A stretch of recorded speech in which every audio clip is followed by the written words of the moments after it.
여러분 혹시 식사만 끝나면 입안이 찝찝해서 거의 반사처럼 화장실로 달려가 칫솔을 드십니까? 밥 먹고 바로 닦아야 한다. 그게 평생 우리가 배워온 상식이지요. 그런데 오늘은 그 상식을 잠깐만 내려놓고 제 이야기를 끝까지 들어주셨으면 합니다. 왜냐하면 60세가 넘으신 분들께는 식후 바로 하는 양치가 치아를 지키는 습관이 아니라 치아를 조금씩 깎아 없애는 습관이 될 수 있기 때문입니다. 제가 의사로서 양심을 걸고 말씀드립니다. 지금 이 순간에도 성실함 때문에 치아가 망가지는 어르신들이 제 진료실로 계속 들어오고 계십니다. 며칠 전 72세 박철수 어르신이 찾아오셨습니다.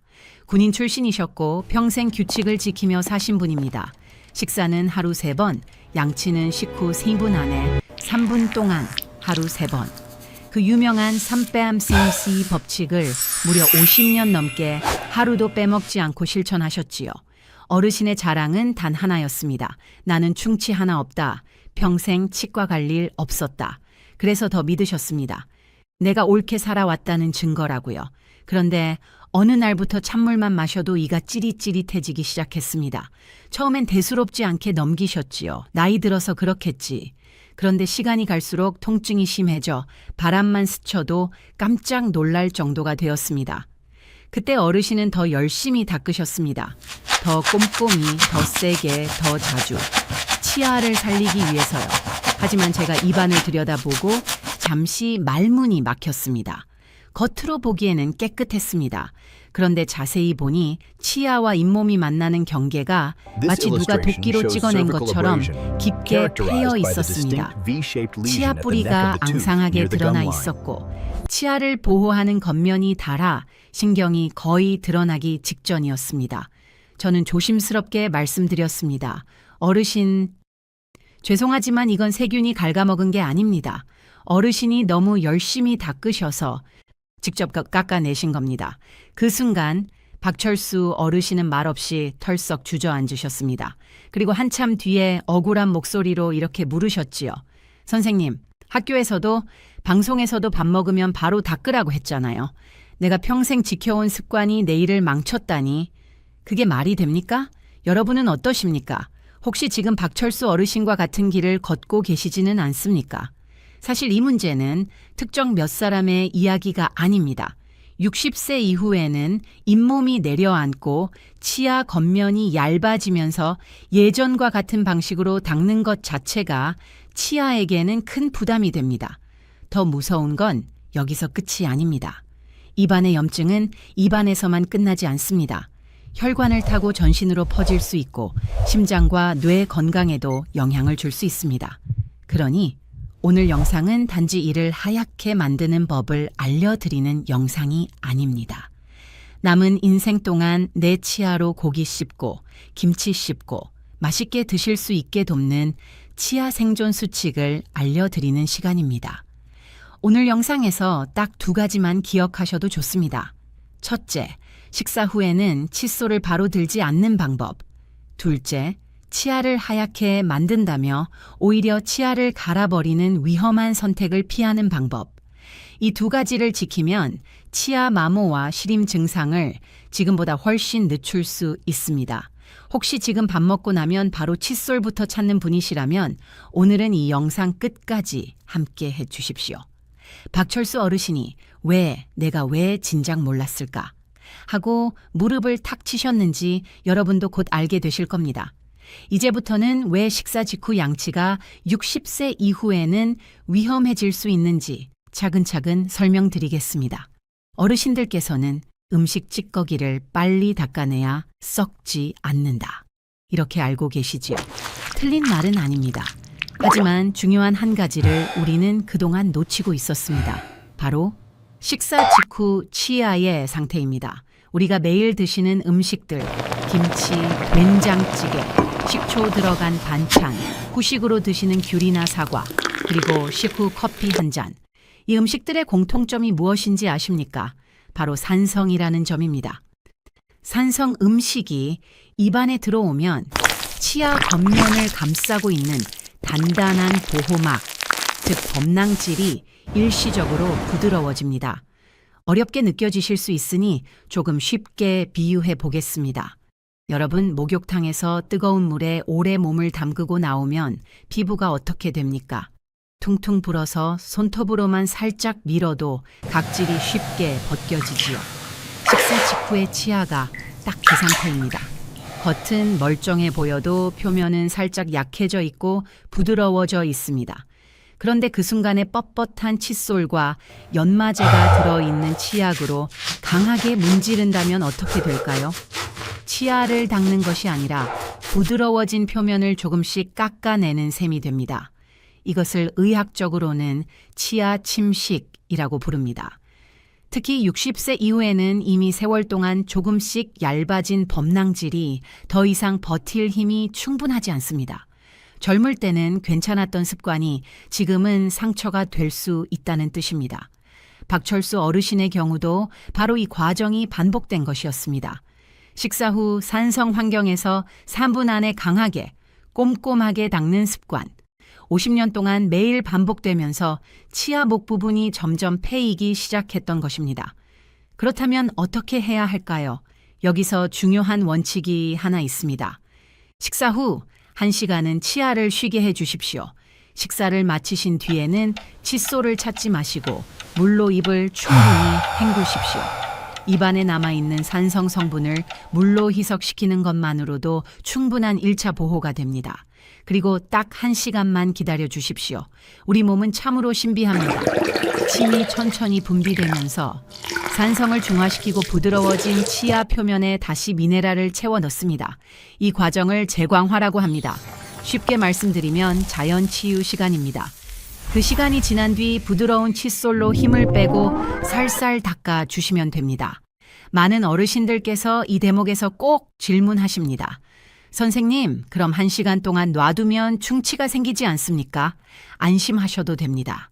음식물이 세균에 의해 분해되고 충치를 유발하는 산이 충분히 생성되기까지는 그보다 훨씬 긴 시간이 필요합니다. 1시간을 기다리는 것이 치아에 더 안전합니다.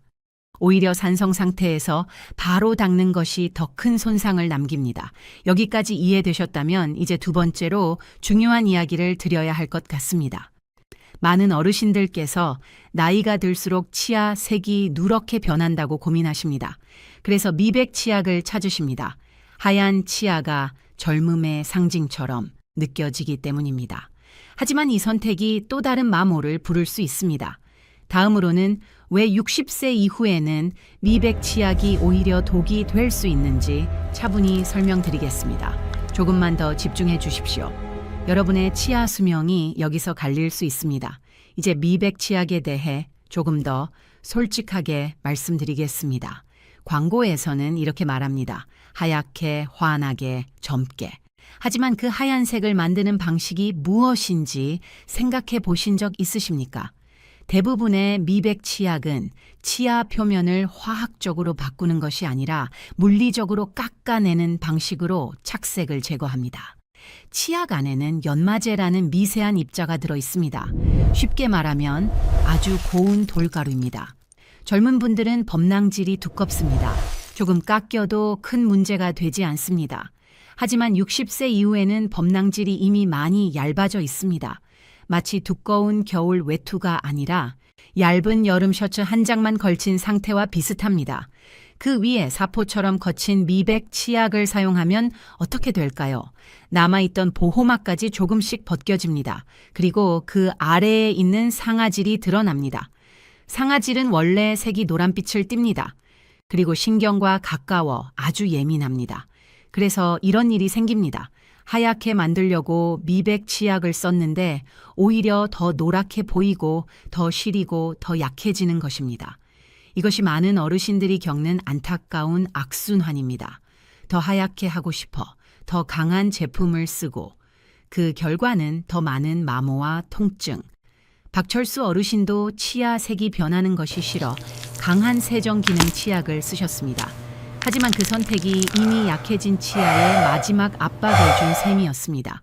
그래서 저는 60세 이후 어르신들께 이렇게 권해드립니다. 치약을 고르실 때 화이트닝, 강력 세정, 이런 문구는 잠시 내려놓으십시오.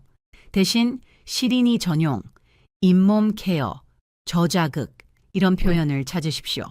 치아는 닦아야 할 그릇이 아니라 지켜야 할 장기입니다. 이제 세 번째로 정말 중요하지만 많이 간과되는 원인을 말씀드리겠습니다. 혹시 아침에 일어나면 입안이 바짝 마른 느낌이 있으십니까? 혀가 입천장에 붙어 있는 것처럼 건조하다고 느끼신 적은 없으십니까?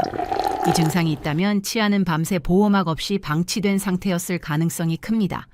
침은 단순한 물이 아닙니다. 침 속에는 칼슘과 인 같은 미네랄이 들어있어 낮 동안 손상된 치아를 다시 단단하게 메워줍니다. 이 과정을 제광화라고 합니다. 쉽게 말하면 자연 코팅입니다. 그런데 나이가 들면 침 분비가 줄어듭니다. 여기에 더해 고혈압 약, 전립선 약, 수면제, 한구울제 같은 약물은 입을 더 건조하게 만듭니다. 밤에 입을 벌리고 주무시는 분들은 상황이 더 심해집니다. 입안은 사막처럼 마르고 세균은 활발해집니다. 그 결과 치아 뿌리가 더 빠르게 손상됩니다. 박철수 어르신도 수면제를 복용 중이셨고 코골이가 심해 입을 벌리고 주무셨습니다. 아무리 낮에 열심히 닦아도 밤 사이에 무너지고 있었던 것입니다. 그래서 저는 이렇게 권해드립니다. 물을 조금 더 자주 드십시오. 잠들기 전에는 방 안습도를 높여주십시오. 그리고 입이 벌어지는 습관이 있다면 치과 상담을 받아 보십시오. 치아는 밤에도 보호받아야 합니다. 여기까지 들으셨다면 혹시 이런 생각이 드실지도 모릅니다. 나는 양치도 조심하고 치약도 바꾸면 되겠구나. 하지만 아직 한 가지가 더 남아 있습니다. 많은 어르신들이 전혀 모르고 계신 또 다른 원인, 바로 밤에 이를 가는 습관입니다. 다음으로는 왜 잠자는 동안의 힘이 치아를 도끼로 찍어내는 것과 같은 결과를 만드는지 천천히 설명드리겠습니다. 조금만 더 함께해 주십시오. 여러분의 치아를 지키는 마지막 퍼즐입니다. 이제 마지막으로 정말 많은 분들이 모르고 계신 이야기를 드리겠습니다. 혹시 아침에 일어나면 턱이 뻐근하신 적 있으십니까? 아니면 치아와 잇몸이 만나는 부분이 날카롭게 패여 있는 것을 거울로 보신 적은 없으십니까? 많은 어르신들께서 그 원인을 칫솔질을 세게 해서 그렇겠지 이렇게 생각하십니다. 물론 그런 경우도 있습니다. 하지만 모양이 날카로운 V字형태라면 이건 칫솔 때문이 아닐 가능성이 큽니다. 그 원인은 밤에 이를 갈거나 꽉 악무는 습관일 수 있습니다. 우리가 식사할 때 치아에 가해지는 힘은 대략 50kg 정도입니다. 그런데 잠자는 동안 무의식적으로 이를 갈면 그 힘이 100kg 이상으로 올라갑니다. 생각해 보십시오. 100kg이 넘는 압력이 몇 시간 동안 같은 부위를 반복해서 누른다면 치아가 견딜 수 있을까요? 치아의 목 부분은 구조적으로 가장 약한 부위입니다. 계속된 압력과 비틀림 속에서 조금씩 미세한 균열이 생기고 결국 톱으로 썬 것처럼 날카롭게 패이게 됩니다. 이것을 굴곡 파절이라고 합니다. 이 경우에는 아무리 부드러운 칫솔을 써도 해결되지 않습니다. 원인이 물리적인 힘이기 때문입니다. 박철수 어르신도 가족분들께 여쭤보니 주무실 때 으드득 소리가 날 정도로 이를 가신다고 했습니다. 본인은 전혀 모르고 계셨습니다. 만약 아침에 턱이 피곤하고 치아 목 부분이 날카롭게 패여 있다면 치과에서 마우스 가드를 상담받아 보시는 것이 좋습니다. 잠잘 때 끼는 간단한 장치지만 치아에 가해지는 충격을 흡수해 마모와 균열을 막아줍니다. 자, 이제 정리가 조금 되셨을 것입니다. 식후 바로 양치하지 않기, 거친 미백 치약 피하기, 입마름 관리하기, 이갈이 확인하기. 그렇다면 이 모든 것을 하루 일과 속에서 어떻게 실천해야 할까요? 복잡하게 느껴지실 수 있습니다. 그래서 제가 박철수 어르신께 직접 안내해 드렸던 하루 루틴을 그대로 정리해 드리겠습니다. 아침입니다. 눈을 뜨자마자 욕실로 가지 마시고 부엌으로 가십시오. 미지근한 물 한 컵을 천천히 마십니다. 밤새 말라있던 입안을 적시고 침샘을 깨워주는 시간입니다. 아침 식사를 하신 뒤에는 칫솔을 찾지 마십시오. 물로 30초 정도 강하게 헹구십시오. 두세 번 반복해도 좋습니다. 그리고 1시간 동안 다른 일을 하십시오. 신문을 보셔도 좋고 산책을 하셔도 좋습니다. 그 뒤에 부드러운 칫솔과 저자극 치약으로 힘을 빼고 닦으시면 됩니다. 점심입니다. 외출 중이거나 기다리기 어려운 상황이라면 과감히 양치를 생략하셔도 됩니다. 대신 물로 꼼꼼히 헹구시고 자일리톨 껌을 하나 씹으십시오. 침 분비를 촉진해 자연 보호 기능을 도와줍니다. 저녁이 가장 중요합니다. 잠들기 전 1시간 여유를 두고 집중해서 닦으십시오. 힘을 완전히 빼고 칫솔모를 치아와 잇몸 경계에 살짝 대고 진동하듯 닦습니다. 옆으로 세게 문지르지 마십시오. 그리고 필요하다면 고농도 불소 치약을 전문가 상담 후 사용하시는 것도 도움이 됩니다.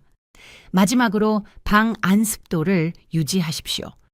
이렇게만 실천해도 치아 마모의 진행을 충분히 늦출 수 있습니다. 박철수 어르신은 이 루틴을 6개월 실천하셨습니다. 처음에는 시린 증상 때문에 냉면도 제대로 못 드셨습니다. 6개월 뒤 다시 찾아오셨을 때 밝은 얼굴로 말씀하셨습니다. 선생님, 이제 냉면 국물도 괜찮습니다. 마모가 완전히 사라진 것은 아니지만 더 이상 진행되지 않았고 통증도 크게 줄었습니다. 어르신은 이렇게 말씀하셨습니다. 평생 부지런해야 좋은 줄 알았는데 기다리는 게 약이 되네요. 저도 그 말이 참 마음에 남았습니다. 여러분, 늦지 않았습니다. 이미 치아가 조금 닳았더라도 지금부터 관리하면 더 이상 망가지지 않게 지킬 수 있습니다. 오늘 내용에서 딱 3가지만 기억해 주십시오. 첫째, 식사 후 바로 닦지 마십시오. 둘째, 하얗게 만들겠다고 거친 치약 쓰지 마십시오. 셋째, 입마름과 이갈이를 가볍게 넘기지 마십시오. 치아는 나이가 들어도 지켜낼 수 있습니다. 80세, 90세까지 내 치아로 음식을 할아버지, 씹는 기쁨은 이거 드세요. 노후의 큰 아이고 축복입니다. 고롭다. 덕분에 오늘 이 잘 이야기가 먹겠네. 그 축복을 지키는 작은 계기가 되기를 바랍니다. 혹시 오늘부터 실천해 보시겠다면 마음속으로라도 조용히 다짐해 보십시오. 저는 다음 시간에도 어르신들의 건강을 지키는 꼭 필요한 이야기로 다시 찾아오겠습니다. 감사합니다.